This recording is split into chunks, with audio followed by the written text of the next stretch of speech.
ایک دفعہ یہودیوں کی ایک جماعت حضرت علی رضی اللہ تعالی عنہ کے پاس آئی اور وہ حضرت علی رضی اللہ تعالی عنہ کے علم اور دانائی کے مقام سے واقف تھے۔ وہ نادان یہ سوچ کر آئے تھے کہ اگر کسی طریقے سے وہ حضرت علی رضی اللہ تعالی عنہ کو علمی بنیاد پر شکست دے دیں تو اس سے مسلمانوں کو شرمندگی ہوگی اور ہر طرف ہمارا ڈنکا بجنے لگے گا۔ اس یہودی جماعت نے یہ بھی منصوبہ بنایا کہ ہم نہ صرف آپ سے سوال کریں گے بلکہ آپ سے سوال آپ کی کتاب یعنی قرآن مجید سے نہیں بلکہ اپنی کتاب یعنی تورات سے کریں گے۔ اس جماعت نے من ہی من میں یہ سوچ لیا تھا کہ اگر حضرت علی رضی اللہ تعالی عنہ ہماری شرائط کے مطابق تورات سے جواب دینے پر راضی ہو بھی جاتے ہیں تو یہی ہماری جیت ہوگی، لیکن کیسے؟ ناظرین، یہودیوں کی اس جماعت کا ماننا کچھ یوں تھا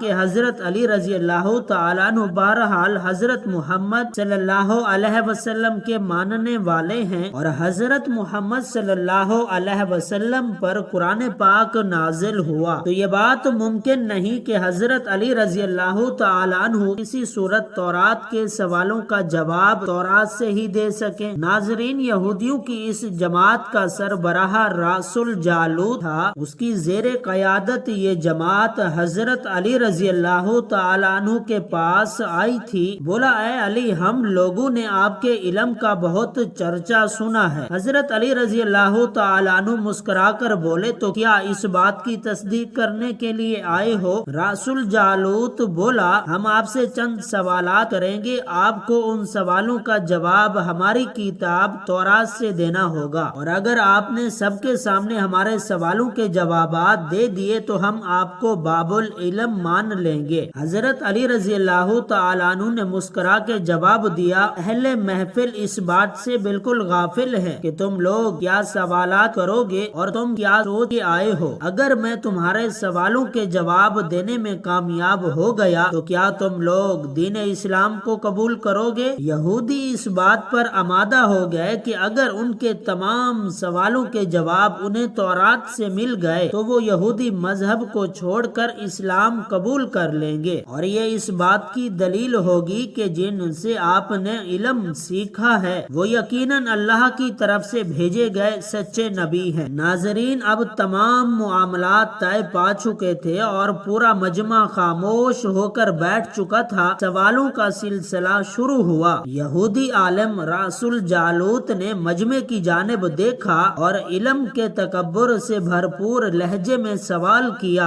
اے علی، یہ بتائیے کہ وہ کون سی چیز ہے جو خدا کے لیے نہیں ہے؟ یہودی یہ جانتے تھے کہ مسلمانوں کی کتاب میں درج ہے کہ ہر چیز اللہ کے لیے ہے اور اس بات کا جواب حضرت علی کے لیے دینا ناممکن ہوگا۔ مجمع میں بیٹھے تمام افراد سوچ میں ڈوب گئے کہ کائنات میں بھی کوئی ایسی چیز ہے جو اللہ کے لیے نہ ہو۔ تب حضرت علی رضی اللہ تعالیٰ عنہ نے بغیر کسی توقع کے فرمایا کہ تم جاننا چاہتے ہو کہ وہ کون سی چیز ہے جو اللہ کے لیے نہیں ہے؟ تو اس کا جواب شرک ہے۔ اللہ ہر قسم کے شرک سے پاک ہے۔ تمام مجمع جو بیٹھا سن رہا تھا بے ساختہ واہ واہ کہہ اٹھا۔ ناظرین، راس الجالوت نے دوسرا سوال کیا، اے علی، یہ بتائیے کہ وہ کون سی جگہ ہے جہاں اللہ موجود نہیں؟ حضرت علی نے اس کو فوراً جواب دیا کہ اللہ تعالیٰ ہر جگہ موجود ہے۔ اس پر راس الجالوت بولا، اس سوال کا جواب آپ ہمیں ہماری کتاب سے دیں۔ حضرت علی رضی اللہ تعالیٰ عنہ نے فرمایا کہ کیا تمہاری کتاب میں یہ نہیں لکھا ہے کہ حضرت موسیٰ علیہ السلام کے پاس ایک فرشتہ آیا اور حضرت موسیٰ علیہ السلام نے اس سے پوچھا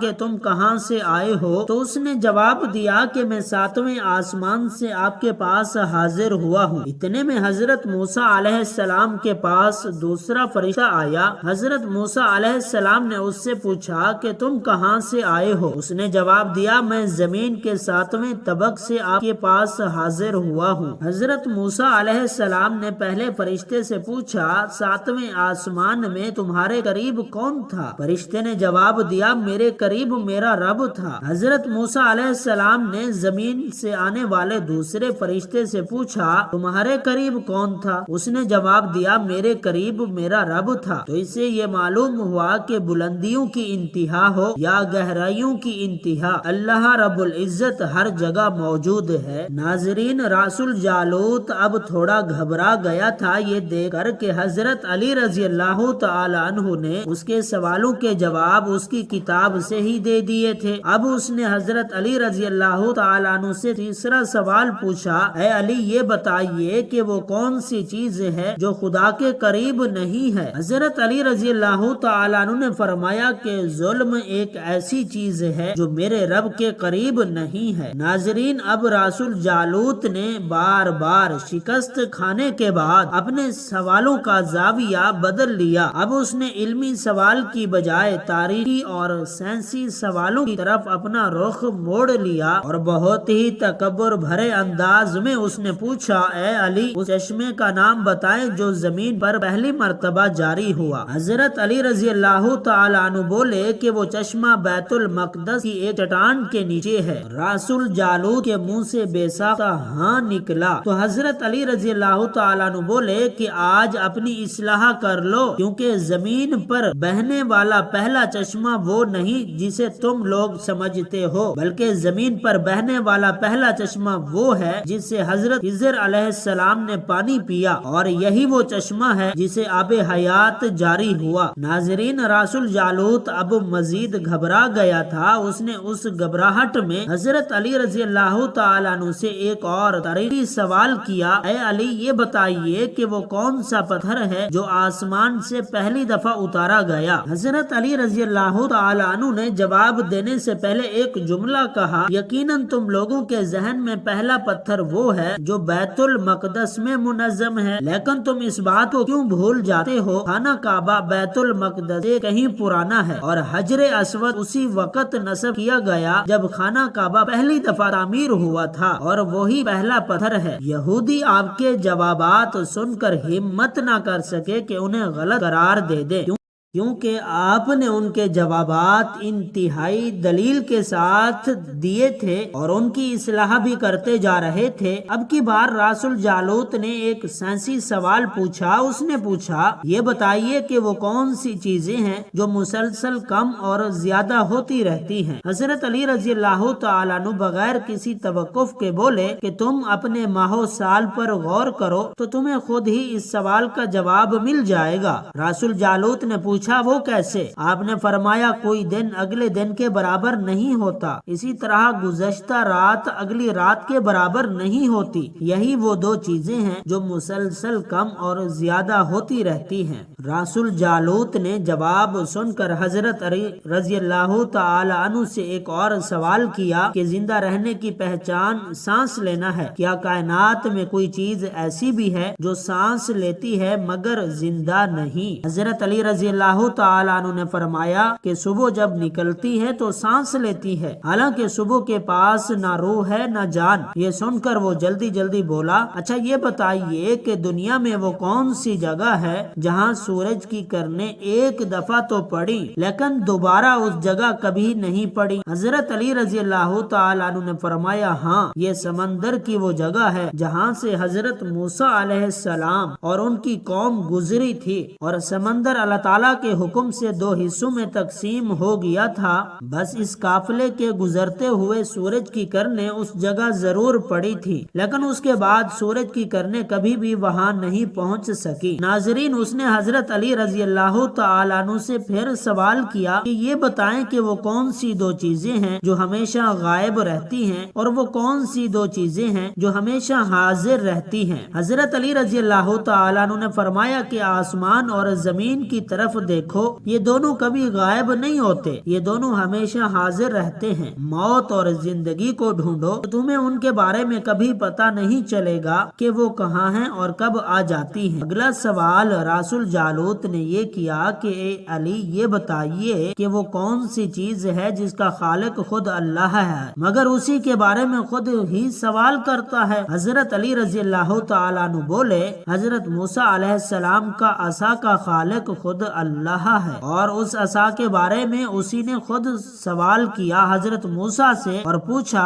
کہ موسیٰ یہ آپ کے ہاتھ میں کیا ہے؟ پھر اس نے اگلا سوال کیا کہ بیت اللہ کا طواف تو ذی حیات یعنی زندہ کرتے ہیں، لیکن اس بے جان چیز کے بارے میں بتائیں جس نے بیت اللہ کا طواف کیا۔ حضرت علی رضی اللہ تعالیٰ عنہ بلا توقف بولے کہ کشتی نوح ایک ایسی بے جان چیز ہے جو طوفان کے دوران اس مقام پر پہنچی جہاں بیت اللہ ہے، اس نے اس کے گرد 7 چکر لگائے۔ رسول جالوت نے باب العلم حضرت علی رضی اللہ تعالیٰ عنہ سے کئی سوال کیے اور تمام کے جواب آپ رضی اللہ تعالیٰ عنہ نے بالکل ٹھیک دیے۔ مجمع میں بیٹھے ہوئے ایک یہودی بولا کہ حضرت دنیا میں ہر شخص سوچ کے جواب دیتا ہے، لیکن آپ تو ہر سوال کا جواب بلا توقف دے رہے تھے۔ حضرت علی رضی اللہ تعالیٰ عنہ نے اس سے سوال کے بدلے اس یہودی سے ایک سوال کیا، بتاؤ تمہارے ہاتھ میں کتنی انگلیاں ہیں؟ اس نے فوراً جواب دیا 5۔ حضرت علی رضی اللہ تعالیٰ عنہ نے فرمایا تو نے بھی تو فوراً میرے سوال کا جواب دے دیا۔ اس یہودی نے کہا یا علی یہ کیسی بات ہوئی، مجھے معلوم ہے کہ میرے ہاتھ میں 5 انگلیاں ہیں۔ یہ سن کر حضرت علی رضی اللہ تعالیٰ عنہ مسکراتے ہوئے کہا مجھے بھی یہ سارے علم ایسے ہی معلوم ہیں جیسے تجھے یہ معلوم ہے کہ تیرے ہاتھ سے 5 انگلیاں ہیں۔ یہودی نادان نہیں جانتے تھے